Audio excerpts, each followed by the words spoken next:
comme j'avais invité Guido Kremer, ce qui m'a extrêmement utile ensuite, parce que du coup, j'ai découvert le travail que Guido faisait avec Laurence Vogel sur le microbiote, et du coup, on a fait 3 séances ensemble, c'est pas mal. Je l'avais invité pour la même raison, c'est Vogel fait partie des 3 Français qui sont les plus cités en activité, qui sont les plus cités sur Google Citation.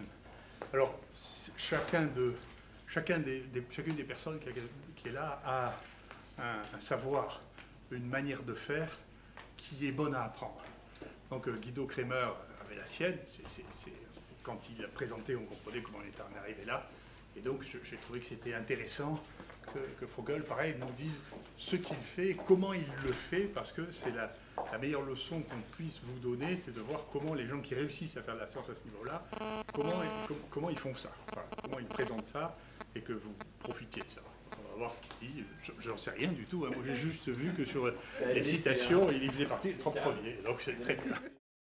Alors je note quand même des choses intéressantes en tant que généticien, c'est qu'il y en a qui ont les fesses qui sont plus délicates que les autres, donc il y en a qui ont pris plus d'un...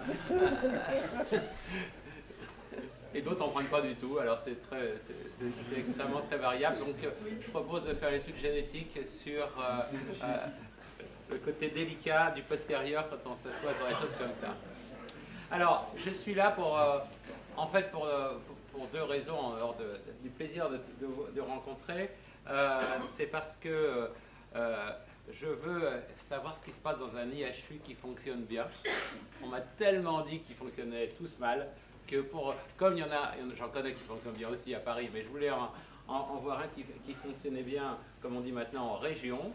Et pourquoi? Parce que le 29 août, dans le cadre de l'appel à la candidature des IHU2, mon projet à moi, qui s'appelle Précidia, médecine de précision du diabète, va être étudié. Donc j'aurai l'honneur d'être auditionné par la jury internationale le 29. Et la deuxième raison, c'est que jeudi prochain, à 15 h, je suis au ministère de la Recherche, parce que j'ai candidaté pour devenir président de l'INSERM, pour remplacer le président actuel.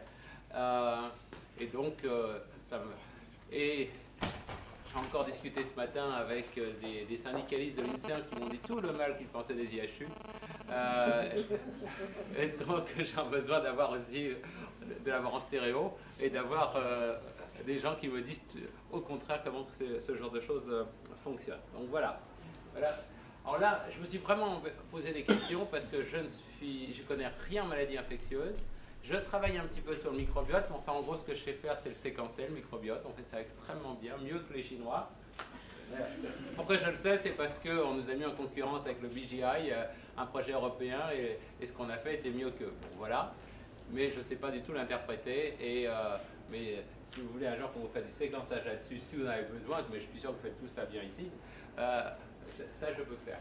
Je travaille sur le diabète, je suis un généticien du diabète, et je vais vous parler un peu de séquençage, en quoi le séquençage du génome peut être utile en recherche médicale. Alors j'ai un exemple qui est le mien, qui est le diabète, mais vous pouvez mettre d'autres maladies avec ça. Ce sont des maladies multifactorielles, ce qui veut dire que pour un épidémiologiste, il n'y a que l'environnement qui compte. Et puis c'est vrai que si le nombre de diabétiques a doublé en 30 ans, c'est pas parce que les gènes ont changé, c'est bien parce que l'environnement a changé au niveau mondial. Mais par contre, au niveau personnel, si vous prenez des gens qui sont soumis au même environnement, eh bien les caractéristiques génétiques des gens jouent un très grand rôle dans le risque de faire une maladie multifactorielle comme le diabète, avec une héritabilité qu'on chiffre de 40 à 70%.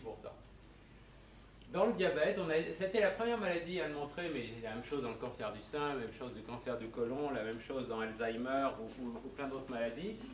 Il y a, ce que personne ne croyait il y a 30 ans, une composante purement monogénique. C'est-à-dire qu'il y a des gens qui ont cette maladie de diabète, mais c'est lié vraiment à une maladie comme la myopathie. Un gène est muté et donne un diabète qui apparaît en général très tôt dans la vie, voire à la naissance. Et dans ce cas-là, et avant tous les cas de diabète monogénique le sont parce que leur pancréas fonctionne mal et ils sont incapables de sécréter assez d'insuline. Alors, cette slide simplement pour vous montrer les méthodes qui ont permis de faire ça. Donc moi je suis arrivé ici, là, glucokinase. C'est drôle quand vous avez fait un truc dans votre vie, vous essayez d'avoir fait plein d'autres choses après, et j'arrive à Pékin, j'arrive pas et on me présente le mec de glucokinase. Non mais j'ai fait autre chose hein, depuis. Non mais c'est pas grave, vous avez fait ça, donc on vous présente. Donc voilà, effectivement j'ai fait ça.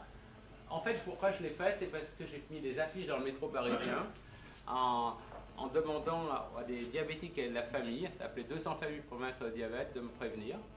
Et j'ai eu des très grandes familles avec un diabète très précoce, et c'est comme ça qu'on a trouvé glucokinase. À l'époque, le séquençage génomain n'existait pas, la carte du génome avait à peu près 100 marques, pas 100 000, 100, et donc c'était quand même assez compliqué.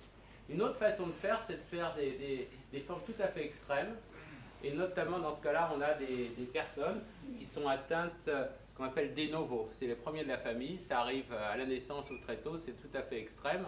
Ce sont des gens qui ont... Je vais arrêter ça, j'ai oublié. Vous voyez, d'habitude je le pense. Et là je suis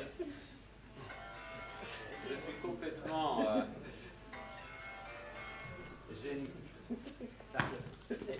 Ça m'est arrivé une fois en 10 ans, ça. En fait, même une fois, 2 fois depuis que j'ai un téléphone portable. Mais là, j'étais troublé. Et donc, ces formes tout à fait particulières, souvent des mutations qui n'existaient pas avant, et ça c'est important parce qu'il faut ensuite démontrer la causalité, et donc ce sont ces cas-là. Et puis, ce qu'on fait beaucoup, et d'autres font aussi, c'est de travailler dans les familles consanguines. À peu près 20% de la population mondiale est consanguine. Enfin, non, en tout cas, ça on ne le sait pas, mais il y a... Dans des pays comme le Pakistan, qui est quand même plusieurs centaines de millions de personnes, en réalité, 150 je crois, eh bien il y a dans la plupart du Pakistan, il y a une consanguinité de 80%. Donc tout le monde pense au Qatar, machin, etc. Oui, c'est vrai, mais il y a plein d'autres endroits où il y a une très forte. Et même en Afrique du Nord, il y a un certain nombre d'endroits, au Maroc notamment, où il y a une très forte consanguinité. Et puis, il suffit de vivre dans un ghetto quelque part pour que la consanguinité apparaisse, puisque même si on ne se marie pas avec son premier cousin, on se marie avec des cousins éloignés, et donc on a une forme de consanguinité importante. Et ça, c'est la consanguinité. Comment vous définissez la consanguinité? La consanguinité, ça... Comment? Cousin, cousine, ça suffit? Cousin, c'est la couple classique de la consanguinité, c'est... pardon, on m'a dit de ne pas bouger. La forme classique de la consanguinité, c'est quand on se marie avec son premier cousin, comme font les Bédouins. Et donc, on a une très grande partie du génome qui est homozygote. Donc, on a des parties identiques, avec des variants certes, mais ils sont identiques dans le chromosome paternel et maternel, bien entendu au niveau des chromosomes non sexuels. Comment? Pourquoi vous montez la grammaire? Écoutez, par exemple, pour vous donner un exemple, ici en France, la consanguinité, elle est de moins de 2-3%, sauf dans certains endroits et dans certaines populations. Mais au Canada, au Québec, il y a une certaine consanguinité. Pourquoi? Parce qu'il y a un nombre d'ancêtres qui est très faible. Et même la grammaire et notre grammaire sont cousines. Est-ce que c'est comme ça? Ouais. Ouais, la réponse est oui. Et on peut très bien calculer ça. Oui, mais ça veut dire que vous avez tu auras une consultation personnelle. Voilà. Laisse le travailler. Allez. Bon, je reparlerai après. Alors, en quoi c'est intéressant pour nous? C'est parce que il y a à peu près 2 à 3% des diabétiques, c'est-à-dire 2 à 3% des 4 millions de diabétiques qui ont une forme monogénique de diabète. Et actuellement, on en a élucidé à peu près 80%. Il y a 20%, ce n'est pas les gènes, et 80%, on les sait. Et pour la plupart de ces patients, pas tous, eh bien, on a un traitement. C'est-à-dire qu'ils sont à l'insuline, des fois de toute leur vie, et on peut arrêter l'insuline pour la plupart d'entre eux. On a maintenant un recul d'environ 10 ans. Pourquoi? Parce que le canal potassique qui contrôle la sécrétion d'insuline et la cible du premier médicament antidiabétique qui s'appelle les sulfamides d'hypoglycémion. Et donc, dans ce cas-là, si on fait le diagnostic, on a une probabilité très forte de pouvoir arrêter l'insuline avec des résultats qui sont un peu comme l'hypothyroïdien qui prend de la thyroxine. Enfin bon, on a eu quelques soucis récemment, mais quand ça marche, eh bien, on est tout à fait normal si on prend ces gouttes de thyroxine. Et donc, ici, on a maintenant un recul de 10 ans, et ces patients qui sont sulfamides d'hypoglycémie ont une glycémie complètement normale, par contrôle normal, c'est-à-dire 1 gramme, depuis 10 ans. Donc c'est un bon exemple de médecine génomique. Si on fait le diagnostic, on peut vraiment améliorer la vie de ces gens. Alors ça, nous on le sait depuis une dizaine d'années. À l'époque, le diagnostic génétique se faisait de façon un peu comment dirais-je, compliquée, puisque on faisait tout au Sanger sequencing, ça coûtait cher, c'était long, et on faisait un gène à Marseille, et puis si c'était pas le bon, on envoyait l'ADN à Lille, et puis ensuite ça revenait à Paris. Vous imaginez qu'au bout d'un an, à peu près 80% des prélèvements avaient été perdus, et ça coûtait une blinde, puisque nous on avait calculé que rien qu'à Paris, l'assistance publique hôpitaux de Paris faisait payer 2500 € pour sa partie du diagnostic. Mais malgré tout, il y a eu des études économiques, médico-économiques, qui ont montré que ça valait le coup, que ça faisait économiser de l'argent à la société si on faisait ce diagnostic. Alors tout ça c'est oublié. Depuis 2010, on est maintenant dans le NGS, Next Generation Sequencing, séquençage à haut débit, à très haut débit, enfin le mot que vous voulez.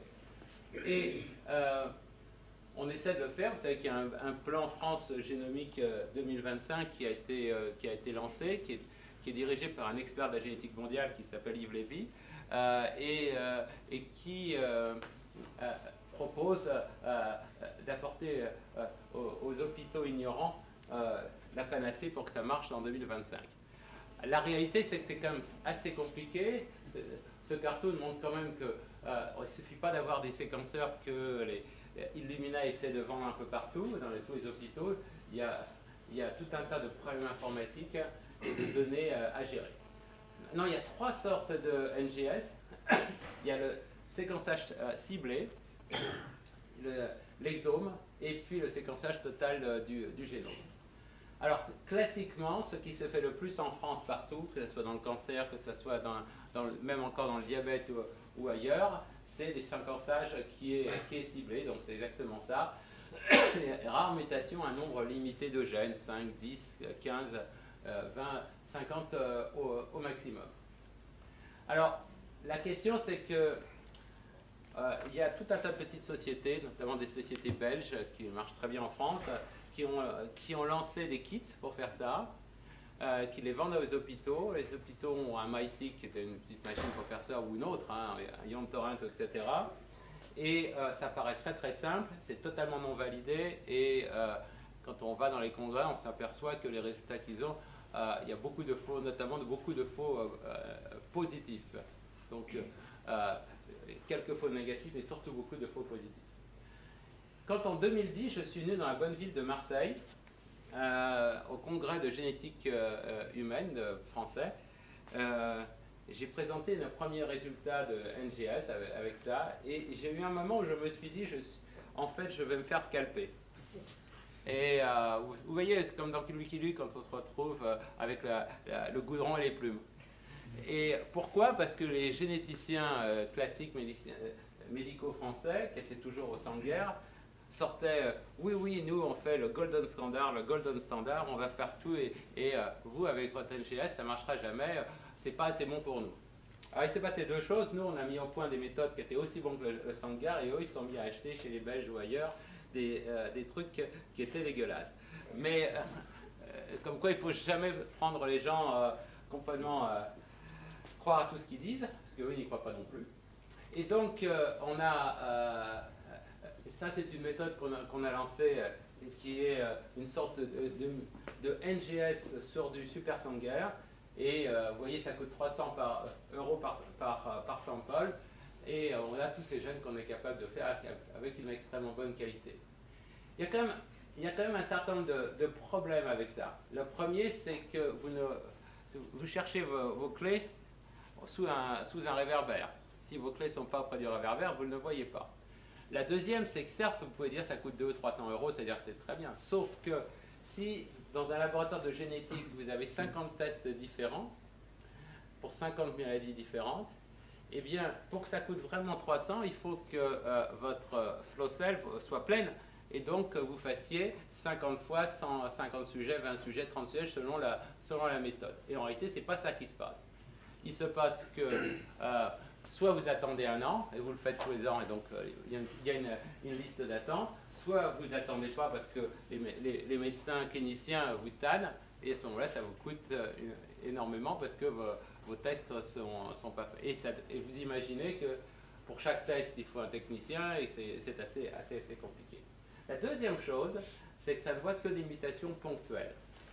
Or, il y a beaucoup de maladies qui sont liées à autre chose que les maladies ponctuelles, c'est des anomalies du nombre de copies de gènes, ce qu'on appelle des CNV, anomalies de structure du génome.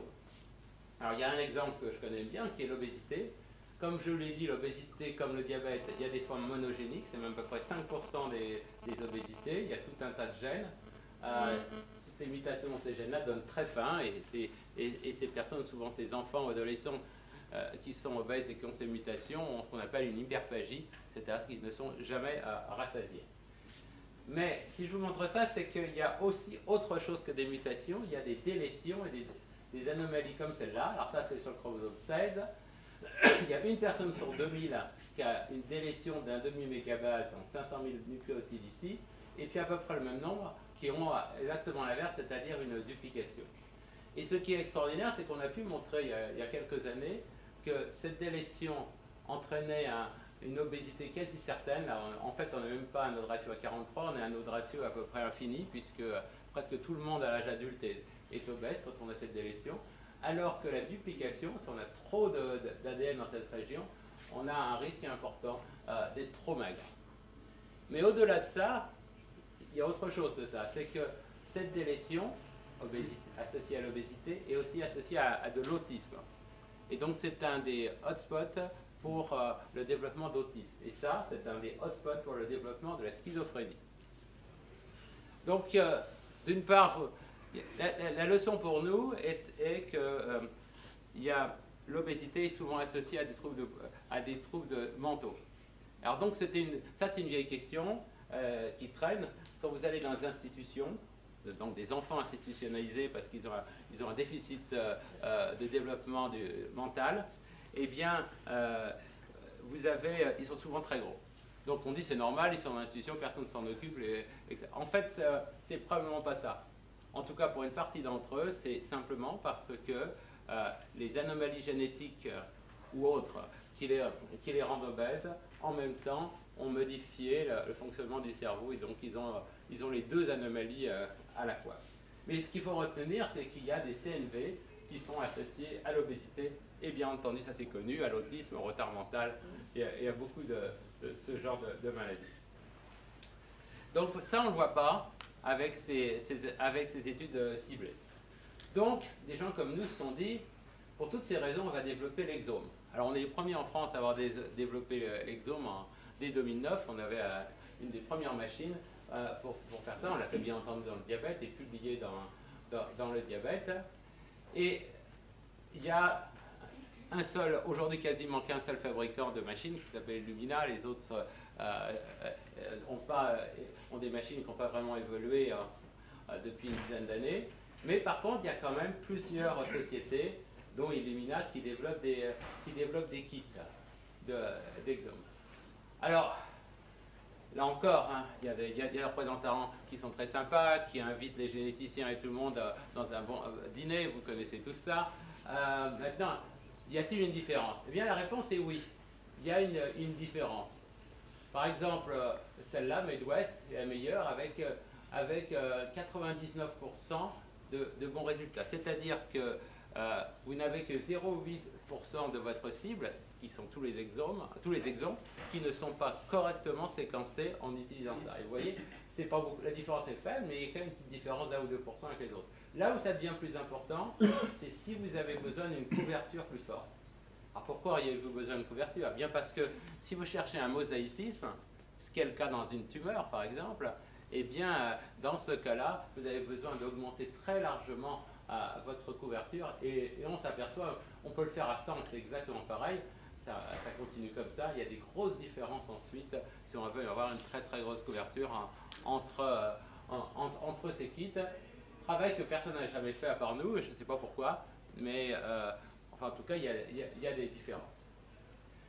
L'autre problème, c'est que les exomes ne reconnaissent pas, devraient en théorie reconnaître les CNV, puisque quand vous avez une délétion, il y a souvent des exomes qui passent avec. La réalité, c'est que ça marche très mal. Et c'est tellement vrai que ça fait à peu près 7-8 ans, ou même 10 ans, que beaucoup de groupes, dont le mien, j'ai publié ça, moi, à Imperial College, publient des logiciels, qui sont, donc des algorithmes, qui sont censés être absolument extraordinaires pour reconnaître les CNV. Alors il y a 3 ans, j'ai demandé à une ingénieure de tester sur le même échantillon 5 ou 6, dont le nôtre, d'algorithmes. C'était extraordinaire, elle est arrivée à des résultats totalement différents. Et on a arrêté le projet parce qu'il aurait fallu tout revérifier et c'était beaucoup trop compliqué. Quand on utilise les données pures de Whole Exome Sequencing.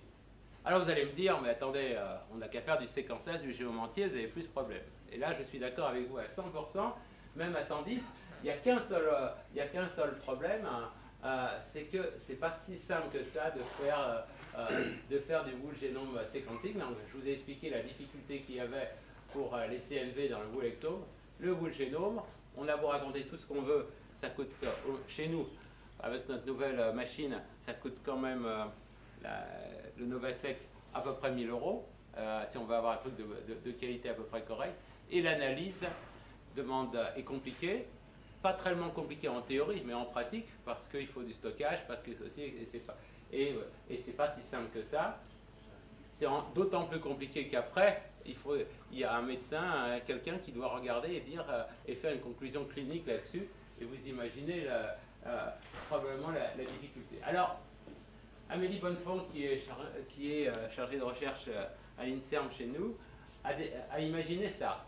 Elle s'est dit, on va partir du Medexome, donc celui qu'on avait trouvé le meilleur, et en même temps, on va analyser les CNV en faisant exactement ça. Donc ça, vous avez vu, ça c'est les références avec les exomes, ici, et puis là c'est les régions intergéniques.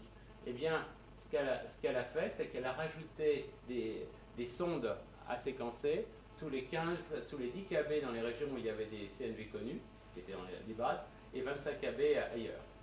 Donc, dans ce cas-là, on a séquencé un exome plus à peu près 30 mégabases de ces petites sondes qui couvrent de manière régulière l'ensemble du génome. Donc, on vient juste de le publier. On l'a testé dans l'obésité associé à un retard intellectuel.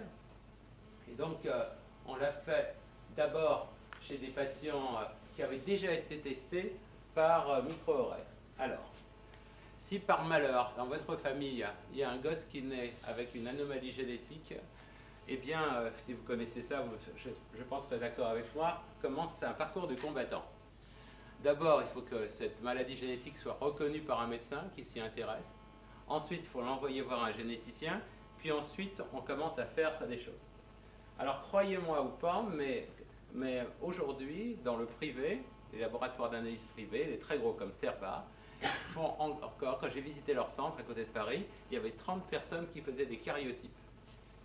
Bah, vous savez ce que c'est karyotype, vous avez fait ça au lycée, obligatoirement, vous voyez, vous découpez les trucs, alors ils le font avec un ordinateur, mais ils font des karyotypes. Et pourquoi? Parce que je leur dis, mais ça sert à rien le karyotype. Oui, mais c'est la seule chose qui est remboursée. Donc ils font du fric sur un karyotype qui ne sert à rien. Alors ensuite, il y a une autre méthode qui s'appelle le CGH, Comparative Genomic Hybridization, qui sont des micro-arrays, qui sont faits. Et quasiment, en gros, la réalité, c'est que dans les services de génétique, c'est à peu près tout ce qu'on fait. Et ensuite, si c'est négatif, eh bien, tout dépend de si on les embête ou pas. Et là, si on a vraiment de la chance, ils vont faire du séquençage. Mais en général, ça s'arrête à la CGH. Donc, on a eu 40 patients qui était suivi dans un hôpital à Lille, et des cold cases, c'est-à-dire qu'on avait fait du CGH, mais on ne savait pas trop ce que c'était, et dans certains cas on a fait le diagnostic, dans certains cas on ne le savait pas trop. Et puis on a rajouté d'autres patients, des trios, pour voir s'il y avait des choses. Donc on a testé CodeSec, le truc d'Amélie, on l'a séquencé, vous voyez, on arrive à une bonne qualité de séquençage. En séquençant, c'est 120 échantillons. Et puis, on a essayé de voir sur... déjà, la première chose, on retrouvait les CNV qui étaient vus par la routine hospitalière. Alors ça, ça s'appelle un cyclose pour nos résultats. En fait, on va surtout passer à... c'est bizarre. Mais surtout, ce qui s'est aperçu, c'est qu'on a retrouvé 100% de ceux de CGH, mais en plus, on en a retrouvé 84 autres. Donc en fait, on a eu à peu près le double de CNV que ce qu'avait trouvé la CH. Je trouve ça un petit peu inquiétant quand on y pense, hein, parce que là, on parle de diagnostic médical, hein, on n'est pas là à faire de la recherche. Alors ensuite, donc ici, il y a les résultats du StarSec. Donc vous voyez que c'est la seule méthode qui trouve des CNV que les autres n'ont pas trouvé. Ça, c'est le CGH, les micro-arrays, et ça, c'est l'exome pur avec tous les jolis séquences, tous les jolis ADN que vous voulez, qui, en gros, ne retrouvent rien de plus. Donc, en fait, on a des choses en commun, mais on en a pas mal qu'on retrouve qu'avec cette méthode, ce qui n'est pas une grosse surprise quand on y pense, hein, mais voilà ce qu'on a. Alors, vous allez comprendre tout de suite pourquoi. Ici, vous avez, ça s'appelle maintenant CodeSec, c'était le mot au départ, StarSec, avec toutes les sondes qu'on a séquencées. Vous avez aussi ce qui se passe ici dans le CGH. Voilà les sondes qui existent dans le CGH et puis ce qu'on arrive à peu près à reconstituer avec le MedSec. Là, les trois avaient fait le diagnostic, mais vous imaginez quand même la différence de résolution qu'on a entre cette méthode-là et les autres. Dans d'autres cas, eh bien, ça c'est une délétion que vous voyez ici très nette. Celle-là, le diagnostic n'a pas été fait du tout par le MedWest et il est très incertain hein, quand on analyse par le logiciel du CGH. Donc voilà le genre de choses. Une des choses aussi qui est importante, quand vous avez une mutation, c'est une mutation. Donc elle est là, elle n'est pas là. Une délétion ou une duplication, elle existe ou n'existe pas, mais quelles sont ses bordures? Et ces bordures, c'est très important parce que soit elle prend 3 gènes ou elle en prend 18, vous n'avez pas exactement le même phénotype. Donc ce que ça montre ici, ce qui était un peu logique, c'est que si on fait l'exome pur, bon, on arrive, les très gros, on arrive à les reconnaître, mais ceux qui font entre 50 kilobases et 0 sont absolument pas reconnus. Donc, et on arrive à cette situation que quand vous discutez avec des généticiens cliniques, ils vous disent que la seule chose qui les intéresse, c'est les très gros trous et les autres, ils ne les regardent pas. Oui, mais la nature, obligatoirement, c'est pas exactement ça. Donc voilà une des choses qu'on a fait. Bien entendu, en parallèle, on a regardé les mutations ponctuelles et on est arrivé à peu près à élucider un cas sur 3. Donc aujourd'hui, on est entre 30 et 40%. Tout dépend si on est stringent ou pas dans l'analyse finale, mais on arrivait comme ça à en faire 3 ou 4. Alors, il y a des fois, on s'aperçoit d'une chose en génétique qu'on n'a pas imaginé. Prenez ce gosse, il a 6 ans, il est obèse, c'est pour ça qu'on nous l'a envoyé. Mais il a une macrocéphalie, donc une grosse tête. Mais en réalité, il a été hospitalisé à l'hôpital parce qu'il avait un gros lipome. Vous avez beau regarder dans les textbooks, il n'y a rien marqué, lipome plus obésité, retard mental. Alors, voilà ce qu'on a trouvé. On a trouvé une mutation de PTEN. Ça, c'est connu. D'ailleurs, la mère, je sais pas, avait aussi un cancer de la thyroïde et les fibromes, c'est un truc qui est connu. Et puis, on a trouvé une mutation d'un gène qui est connu chez l'animal pour donnant l'obésité, TSC1. Donc, une des leçons de ça, c'est qu'un train peut en cacher un autre et qu'il y a souvent des gens qui ont plus d'une seule mutation, ce qui explique le caractère compliqué du phénotype. Donc, et ça a été montré par Lipsky en New England, entre 10 à 15%, peut-être 10% des cas, ils avaient trouvé plus d'une mutation causale. Donc, quand on vous fait des grandes théories sur la variation phénotypique, le machin, l'expressivité variable, moi ça me fait doucement rire. Oui, à défaut d'autre chose, et le défaut d'autre chose, c'est qu'il y a plus qu'une anomalie causale. La dernière chose, bien entendu, c'est ce que je vous ai dit, le whole genome sequencing. Alors, je pense qu'effectivement, on y arrivera. Il faudra qu'on règle tout un tas de problèmes de stockage, d'analyse. C'est évident que c'est l'avenir, mais je pense qu'il y a encore la place aujourd'hui pour de l'exome ou de l'exome augmenté pour faire ce genre de travail. Et je finirai par un seul truc sur, si on prend une maladie fréquente comme le diabète, vous avez effectivement les formes purement monogéniques de 3%. Vous avez les formes polygéniques. Alors, on en est maintenant à 240 loci vus par les GWAS dans le diabète. Et puis, c'est pas fini. Plus on analyse de gens, plus on en trouvera. Bon, je sais pas, la signification est un peu obscure. Et puis, il y a la question, c'est y a-t-il des mutations qui pourraient jouer un rôle important avec des gens qui sont entre les deux? Alors, nous, on a fait cette expérience. On a séquencé 10 000 personnes, des diabétiques et des non-diabétiques. On a analysé 1200 gènes. Là, ce n'était pas d'exome, on n'avait pas assez d'argent quand on a fait ça. Donc ça, c'est les caractéristiques des gens.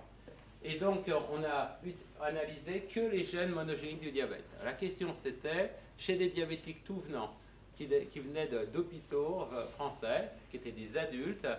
Alors, vous savez que pour se retrouver dans un hôpital quand on est diabétique, il faut avoir une vie avant. Hein. C'est-à-dire qu'on est vu par des généralistes, et puis quand ça ne va pas, donc ce n'est pas des diabétiques qui ont été diagnostiqués 5 minutes avant. Et donc, on a séquencé tous ces gènes, et là, on a été confronté à ça.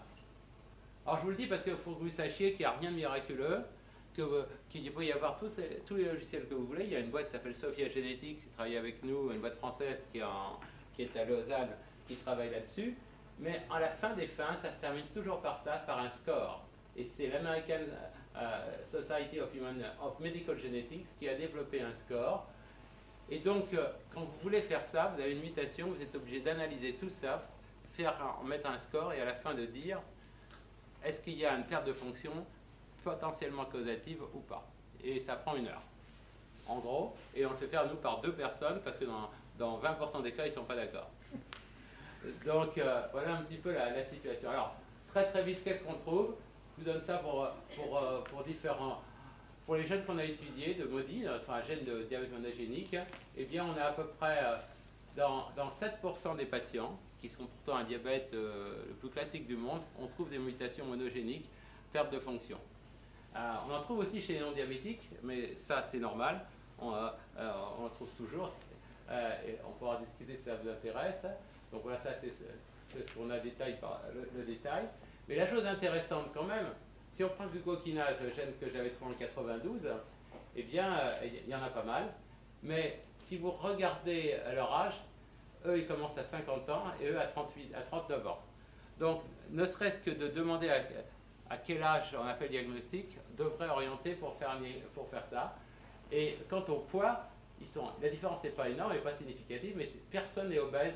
Vous voyez, quasiment personne, quasiment personne n'est obèse quand on a une mutation. Donc, si vous avez un diabétique qui reçoit de l'insuline, machin, etc., mais qui est maigre, qui a toujours été maigre et qui a un diabète précoce, vous pouvez quand même vous poser la question. Alors ça, autre exemple, c'est un autre gène qui s'appelle HNF1 alpha, qui est le plus fréquent avec glucokinase, qui est un facteur de transcription. Pas de différence sur l'âge de début, mais quand même une différence significative sur le poids. Et là encore, vraiment, personne n'est obèse quand on a cette mutation. La même chose pour un autre qui s'appelle HNF1 bêta. Donc mes conclusions. Donc d'abord, les maladies communes ont souvent une composante monofactorielle. Enfin, je n'ai pas dit monogénique parce que ça peut être une délétion, et donc là, on ne peut pas dire monogénique. Et ça peut être diagnostiqué par NGS. Le NGS ciblé, tout le monde le fait, mais c'est comme, à mon avis, c'est quand même très limité.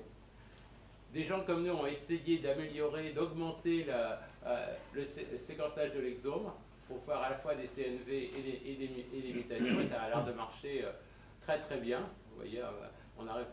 Et dans le diabète, presque 10% des adultes diabétiques, des vieux diabétiques comme nous on dit, eh bien en réalité ont des mutations monogéniques.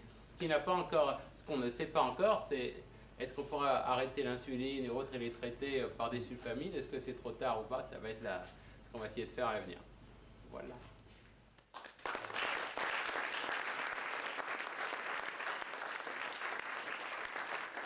Je suis d'accord qu'il enfin, quand on décide, il ne faut pas trop écouter ce que disent les gens. Nous, on a été les premiers en Europe ici à acheter du NGS. Ouais. Steinbach avait donné un avis formellement défavorable. C'est bien. C'est idiot, il faut faire que du sanguaire. Et donc, on l'a acheté quand même, grâce à Sirota, d'ailleurs, à l'époque, qui présidait Génoscope, qui nous a donné un quart de financement. Je suis d'accord avec ça. Il y a une course en particulier aux équipements, et même à nous, même à l'intérieur du laboratoire, quand on est en train de changer pour Mignon, j'ai eu une hostilité incroyable interne de trucs, parce qu'ils ont l'habitude du MySec, maintenant, ils ne peuvent pas faire autre chose que le MySec. Donc on les a tous eus, le solide, le roche, le MySec et le gridion qui vient d'arriver. Mais il y a deux choses sur lesquelles je suis en profond désaccord. Avec moi. Le premier, c'est que nous, du fait qu'on travaille sur les maladies infectieuses, on pense que les humains sont des écosystèmes. Et que donc l'idée de s'occuper que d'une partie de l'écosystème est une erreur rationnelle.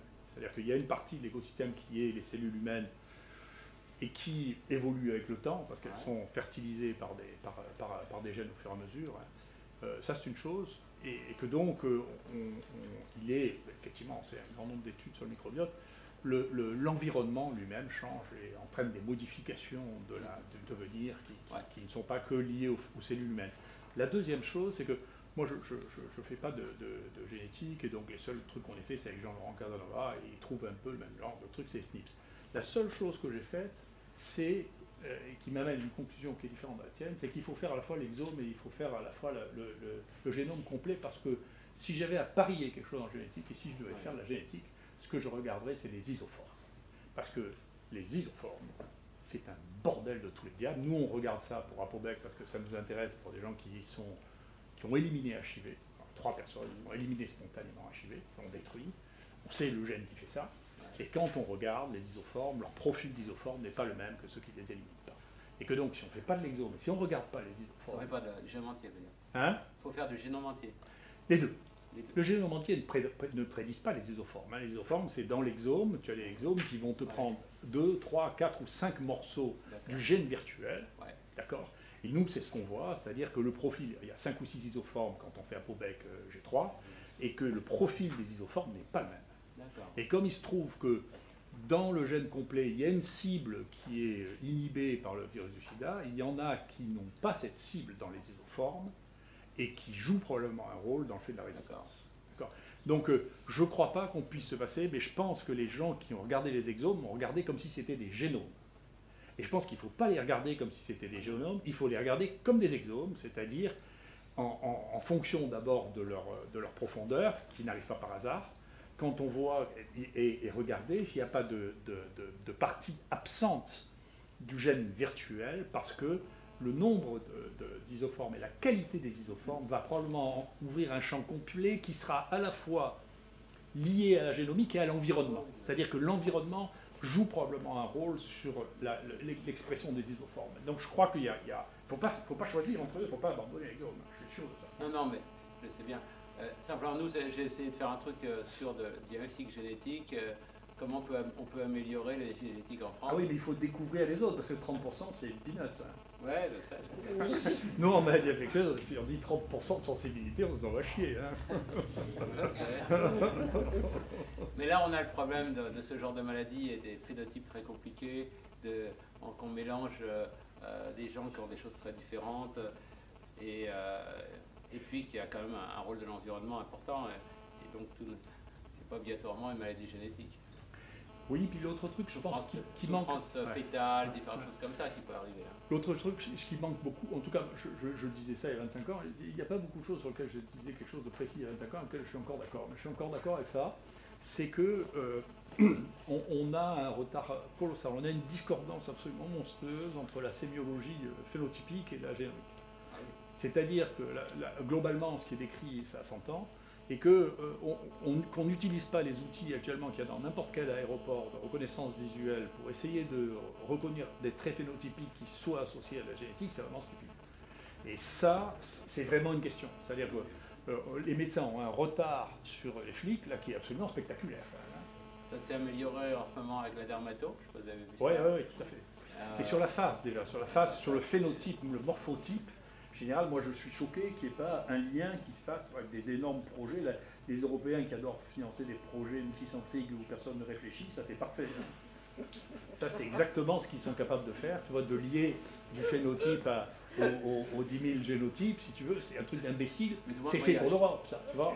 Hein, personne ne réfléchit, mais tout le monde voyage en réunion. Voilà, ça coûte de l'argent. Non, mais comme il n'y a pas besoin de réfléchir pour un truc comme ça, c'est comme la séquençage du génome humain, il n'y a pas besoin de penser, quoi, tu vois, il faut avoir des ingénieurs, puis des gens qui font ensuite les big data. Mais ça, c'est un vrai projet génétique. Moi, je trouverais fascinant de savoir pourquoi tu as les yeux qui partent en haut, pourquoi tu as des longs cils, pourquoi, tu vois, je veux dire, tu as les ailes du nez qui sont sur le côté, tout ça c'est génétique, ça, en revanche, c'est pas nous, on travaille aussi dans le cancer, avec des gens de différents endroits, des petites boîtes et des Anglais qui essaient de faire de l'oncogénétique. On séquence l'exome de la tumeur, on compare avec l'exome constitutionnel et on fait du RNA sec. L'objectif, c'est pour l'immunothérapie de faire des vaccins contre des néo-antigènes et pour ça, il faut que ce soit des mutations qui ne soient présentes que dans la tumeur et pas dans le sang et qui soient exprimées, bien entendu, sinon ça ne sert à rien, pour qu'on puisse ensuite faire des peptides vaccinaux. Donc ça, c'est le genre de truc en plus qu'on fait pour faire ce genre de truc. Voilà. Pour revenir au analyse du génome, au cousin, alors, un petit cousin. J'ai pas compris. J'ai rien compris. Ouais. Tout seul, les diaz, c'est pas lié à l'autre aussi. Oui. J'ai un phénotype donné, ça peut être dû à la LSA. Ah oui. Est-ce que vous, pour faire ça, vous phasez?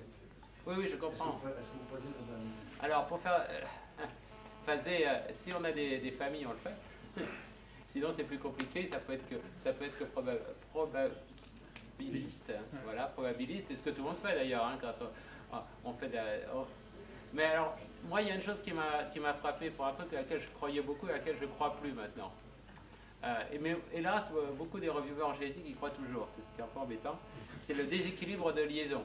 Vous avez tous entendu parler de déséquilibre de liaison. Donc, ce qui fait qu'on dit en gros, on va regarder des SNP et puis ceux qui sont d'équipe de liaison parce que le truc causatif, il doit être à l'intérieur de blocs.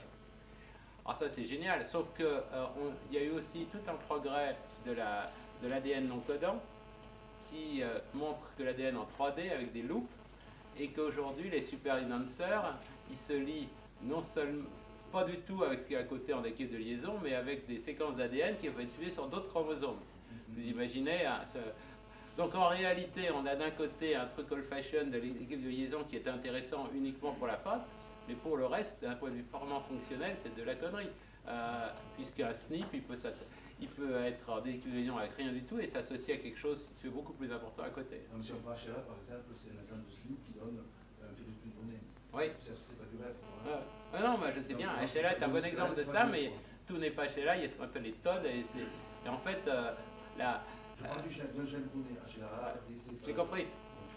Mais il y a 10 ans, on ne parlait que des équipes de liaison et on parlait de junk DNA. C'est pas si vieux que ça, le junk DNA. Vous avez dû entendre ça.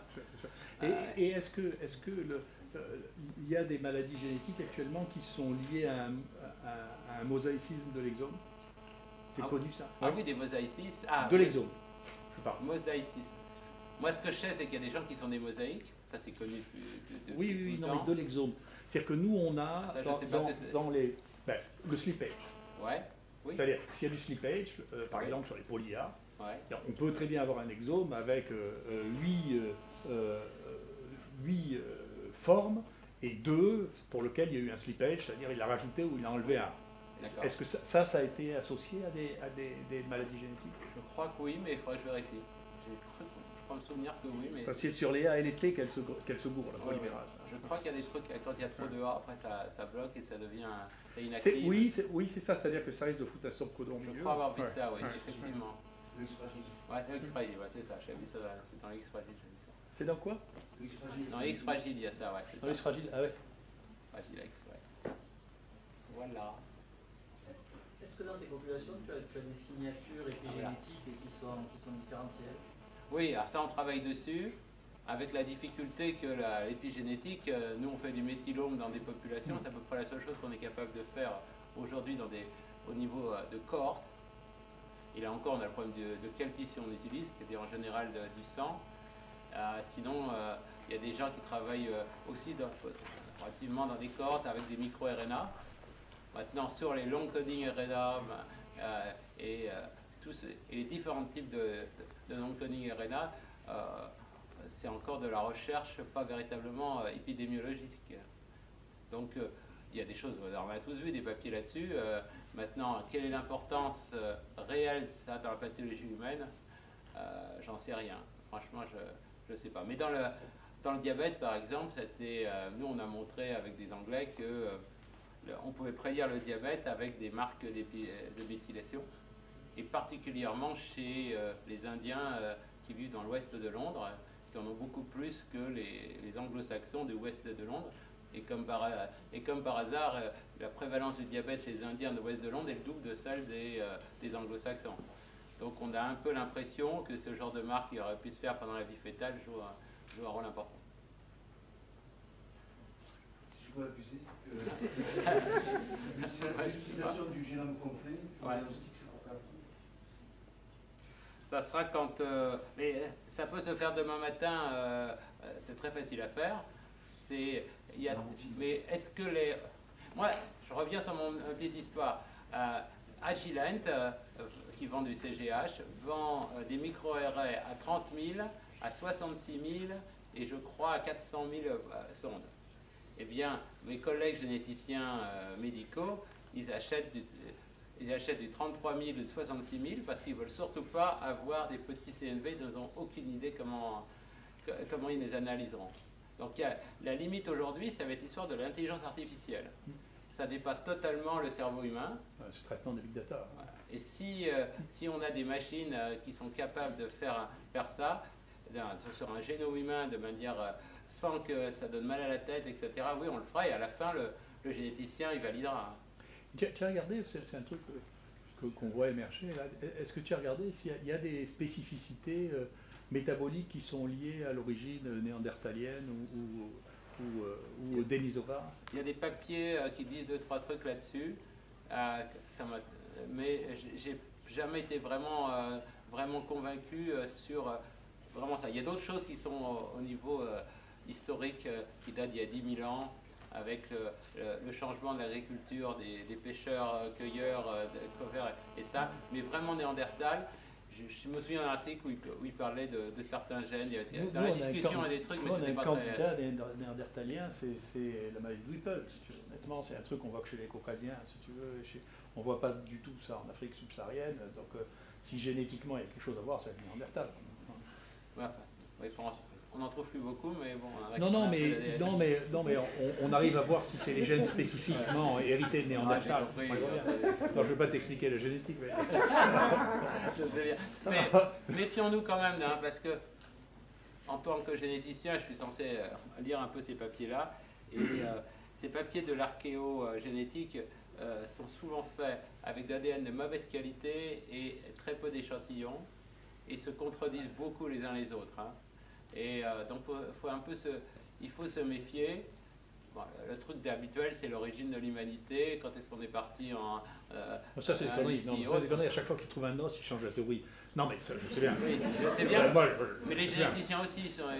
Oui. Non mais ce qui est intéressant, je débat plusieurs fois. J'ai essayé d'ailleurs de placer ça dans Science, j'ai essayé de leur dire que c'était les hommes néandertals avaient violé les femmes de Cro-Magnon et que c'est pour ça qu'on avait une majorité de gènes liés à l'X. Et MeToo n'existait pas. Non, ça n'existait pas et ça fait pas bien longtemps que ça existe. Et donc jusqu'à un passé récent quand même, donc je suis bien d'accord que ça pose un problème. Cela étant, on voit bien maintenant qu'il y a des signatures. Et donc c'est vrai que de se focaliser sur les signatures, pareil, en partant du phénotype, hein, moi je crois beaucoup qu'on sous-estime profondément la valeur du phénotype. La sémiologie, la médecine a commencé par exploser au 19e siècle quand on a fait de la sémiologie. On a déshabillé les malades, on a découvert le monde. Hein. Donc là, de repasser à la sémiologie et d'intégrer la sémiologie dans une nature, ce que tu dis, tu vois, sur les Indiens, par exemple, si tu avais des photos de tous les gens à qui tu as fait le génome, tu le vois tout de suite, tu vois ce que je veux dire. Ouais. Mais ça passe dans les entrepôts de santé, la fameuse discussion sur les entrepôts de santé dans les hôpitaux, et la capacité notamment d'usage de ces entrepôts, en particulier des radios. On appelle ça, je ne sais plus quoi, le radio home ou je ne sais pas quoi, un truc comme ça. Ouais. Et ça, à ce moment-là, ou les photos, hein, c'est la même chose. Non, mais c'est pour ça qu'on va se faire crucifier par les Chinois, hein, c'est clair. Parce que nous, avec nos règles, si tu veux être bioéthique, tu n'as pas le droit d'avoir la photo, tu as même pas, ici, ils n'avaient même pas, avec les lois de Mattei, on connaît bien Mattei ici, hein, mais avec les lois de Mattei, on ne pouvait même pas regarder les radios des gosses pour déterminer l'âge osseux, parce qu'on ne leur avait pas demandé si on pouvait regarder leur radio. Alors, on est arrivé à une espèce de déconnage en France sur l'éthique, qui est quand même un sommet exceptionnel. On ne peut pas regarder les gènes, on ne peut pas regarder les photos, on ne peut pas regarder les radios, on n'a pas le droit. Après, c'est la France, on fait des choses qu'on n'a pas le droit de faire, mais théoriquement. Mais on est arrivé entre ça, le Nogoya, etc. Les Américains sont en train de reporter des signes, rien du tout. Ils font ce qu'ils veulent. Les Chinois, ils ne savent même pas de quoi on parle. Ils nous regardent, quand on leur explique des trucs comme ça, ils nous regardent avec des yeux ronds. C'est pas un peu fou. Donc on est dans une époque où ça, les big data et d'associer des facteurs d'origine différente va rendre totalement impossible la recherche un peu raisonnable dans ce pays, en particulier la recherche aveugle, c'est-à-dire la recherche sans hypothèse. Ouais. C'est pour ça, en particulier en génétique. Mais pour le phénotype, le phénome, ce qu'on appelle le phénome, encore faut-il avoir les données et savoir les entreposer quelque part et pouvoir les mettre ensemble. Et c'est ça un peu. Non, mais ça se prépare. Moi, j'imagine très bien, si on fait de la science-fiction, j'imagine très bien, quand quelqu'un rentre, ça commence un peu, même les dermatologues, hein, ils commencent un peu à prendre des photos un peu systématiques, mais que le premier jour, on prenne une photographie des gens et que ça fasse partie de leur dossier. Y compris pour pouvoir avoir des données évolutives d'une année sur l'autre, ça devient un élément, c'est tellement simple, tout le monde a un appareil photo sur lui, c'est tellement simple qu'on n'arrive pas à comprendre comment la sémiologie a tellement de retard par rapport aux outils disponibles, quoi. Il ne faut pas sous-estimer l'avenir en capacité de traitement des big data, ça arrivera, plus ça ira. S'ils arrivent à tout piquiller là, sur Twitter ou je ne sais pas quoi, Facebook, ils arriveront à faire ça sur la santé. Parce que, d'un point de vue pratique, pour toutes ces analyses de SNP, de CMV ou de David Dexor, qu'est-ce que tu disais comme génome de référence chez l'homme? C'est un génome de référence Oui, je ne sais plus comment il s'appelle, on en a combien? 19 HG19, un truc comme ça. Ouais, c'est des références multiples pour les génomes complexes. Alors ça, j'en ai. Un peu ignoré. Non, parce que tu crois que je suis un bioinformaticien? Non. Je suis un médecin, alors. Docteur. Non, mais je sais pas, mais ça fait partie des questions. Si on m'envoie un mail, je pourrais poser la question à mes bioinformaticiens. Moi, j'en suis resté à ce qu'on utilisait, je ne sais plus combien, le 19 ou le 20. Mais est-ce qu'on utilise plusieurs dans les cas complexes? Je ne sais pas. C'est pour ça qu'il ne veut pas lui dire des hommes archaïques, c'est lui qui a fait le papier sur l'HLH, les hommes archaïques, comparé aux hommes modernes. Il ne faut pas se moquer de Laurent Virachel. Oui, mais travailler sur HLA aussi, c'est compliqué, HLA. C'est quand même quelque chose qui est un effet phénotypique. Ouais. Mon patron, il s'appelait Jean Dosset. Hein, alors, quand même, j'en ai baigné dans le HLA. Ça va, merci encore. Au revoir.